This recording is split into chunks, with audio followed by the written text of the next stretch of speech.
If you're the sort of person who spends a lot of time staring at old buildings, you may have noticed a strange symbol cropping up again and again. A bundle of rods bound together with crisscrossing straps, often topped by an axe head. This motif shows up just about everywhere, from theatres to universities, courthouses and government buildings, to the flags, seals and coats of arms of countries like Ecuador, Cameroon, France and Cuba, and organisations like the Knights of Columbus. Yet, for all of its ubiquity, this seemingly innocuous symbol actually has a dark and controversial past. Known as the Fasces, it is the symbol which gave us the name of the authoritarian political ideology known as fascism. And from the 1920s through the 1940s, it was the primary symbol of Italian dictator Benito Mussolini's fascist party and several other groups who emulated his regime. So why is such a symbol still prominently displayed on flags and public buildings the world over, and why did it not gain the same notoriety as the other prominent fascist symbol,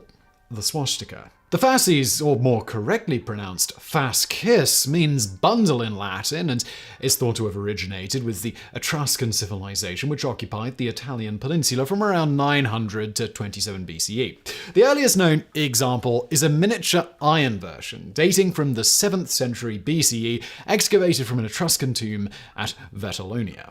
The Fasces is believed to have been used as the symbol of power and authority by Etruscan kings, with the bundle of rods symbolizing the concept of strength through unity, for while a single rod can easily be broken, a bundle of rods bound together cannot. Like many aspects of Etruscan civilization, the Fasces was later adopted by the Romans, who called it the bipennis and refined it into a powerful political symbol with its own elaborate set of meanings and rules. The classic Roman fasces lictori measured around 1.5 meters in length and consisted of 13 birch or elm rods or virgae bound together with crisscrossing red leather straps. The single-headed axe was bound in among the rods, with the blade protruding either out of the top or the side of the bundle, while a central handle protruded out of the bottom to make the whole affair easier to carry. In this form, fasces served as symbols of a Roman magistrate's power and jurisdiction, and were carried by an attending corps of subordinate officials known as lictors, the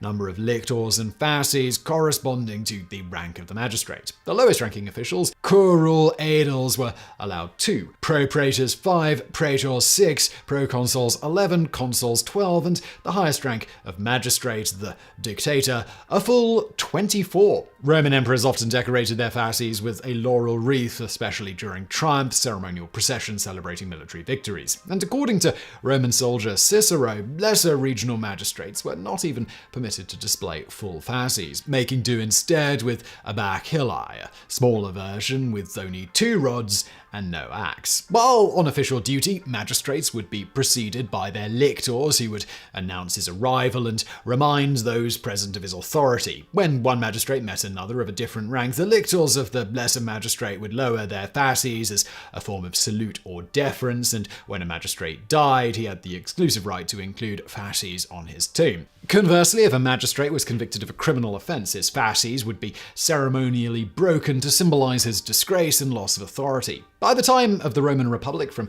509 to 31 BCE, the fasces' meaning had expanded beyond the original Etruscan concept of strength through unity and came to symbolize its bearers' judicial power or imperium via their ability to mete out corporal and capital punishment. This often went beyond mere symbolism, as magistrates could and often did physically utilize the birch rods of their fasces to flog petty criminals and the axe to behead more serious offenders.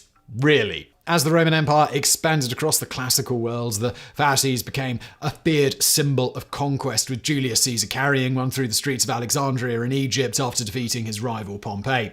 Closer to home, fasces displayed in public areas were often primary targets of vandalism by angry mobs during periods of civil unrest. But there were limits to the power of magistrates, and when carried within the Pomerium, the traditional boundary of the sacred inner city of Rome, all fasces had their axe heads removed. This was to symbolize that within the cities the power over life and death rested not with the magistrates, but rather the Roman people and their assemblies, and that every citizen had the right to launch an appeal or provocatio against a sentence of death. During times of emergency, however, the Republic could choose to elect a dictator who held absolute authority and whose lictors could carry bladed fasces even within the sacred pomerium. Long after the fall of Rome, the fasces persisted as a symbol of state authority and imperial power. Over time, however, the symbol became more closely associated with the Roman Republic and the concept of justice, and was widely used by nations and other groups seeking to emulate the Republic and its ideals. Following the French Revolution, the First French Republic adopted an official seal bearing the figure of liberty,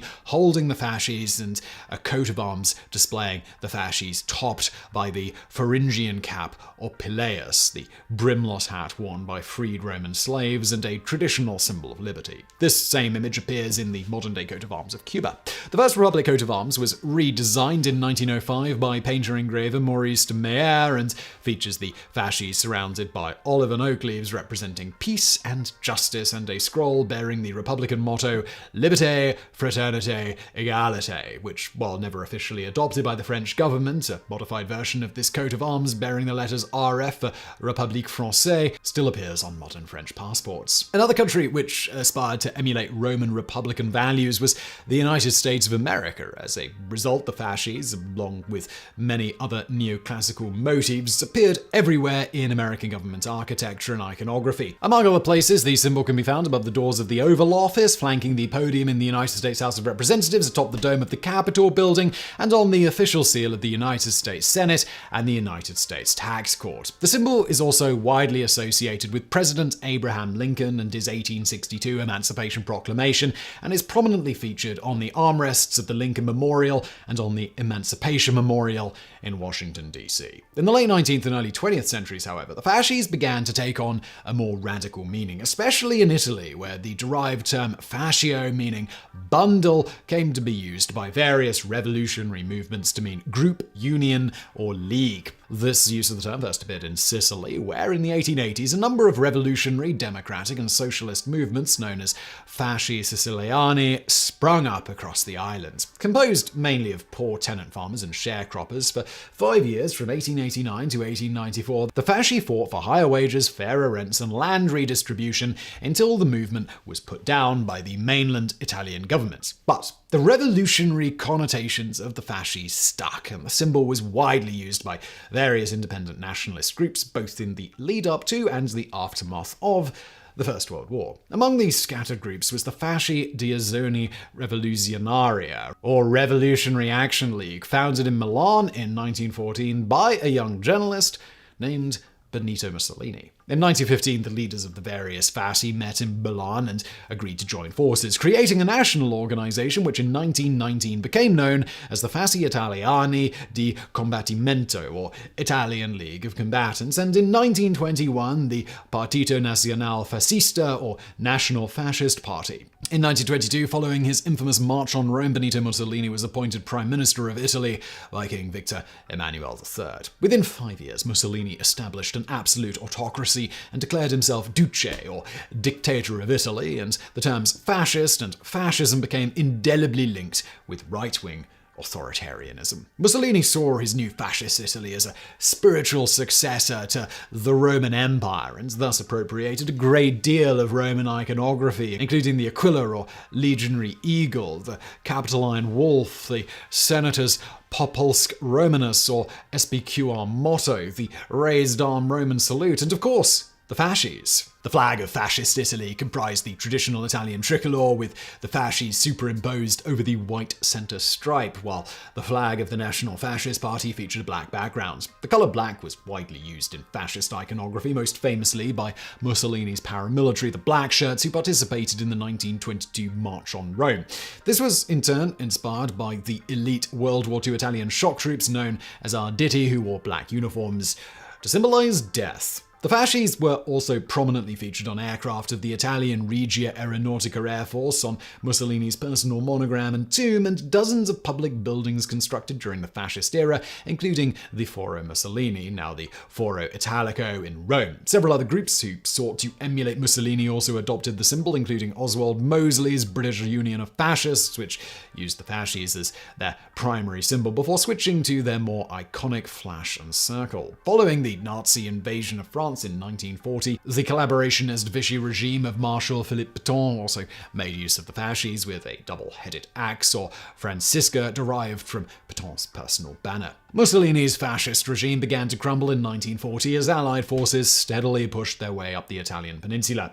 On July 24th, the fascist Grand Council dismissed Mussolini as prime minister, replacing him with Marshal Pietro Badoglio. Mussolini was arrested and shuffled between various secret locations before being rescued by the Germans and installed as leader of the Italian Social Republic, a Nazi puppet state in the north of the country. The end finally came for Il Duce on April 28, 1945, when he and his mistress Clara Petacci were captured and shot by leftist partisans in the town of Guilino. Yet, despite its intimate association with Mussolini's 23-year reign, the fasces never acquired the notoriety of its more infamous cousin, the Nazi swastika, or Hakenkreuz. The symbol continues to be prominently displayed on public buildings, flags, and crests around the world, with few being aware of its dark past. The most common explanation for this is that the symbol has simply too long been associated with Republican and democratic values to be tainted by its brief association with Mussolini. However, the swastika was also a widespread, innocuous symbol